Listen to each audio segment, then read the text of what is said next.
Human Page. Но кроме того, 3D-анимации получились бога довольно живыми. Кстати-ка, анимации сделаны без единой кости. Нет, 3D-моделер так и не научился делать кости, поэтому анимации полностью сделаны методом перетаскивания объектов и фиксирования ключевых кадров.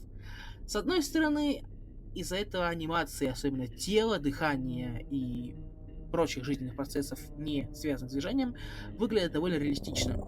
Лично мне нравится. В данный момент, по сути, мы только начали разработку игры, и кроме редактора и простенького генератора без особой флоры и фауны, игра не содержит. Но у нас большие планы, большие мечты. Также у нас конкретный план работы на несколько лет вперед.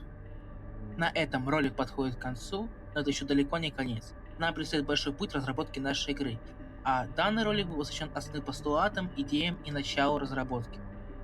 На этом все. Пока. Human Page.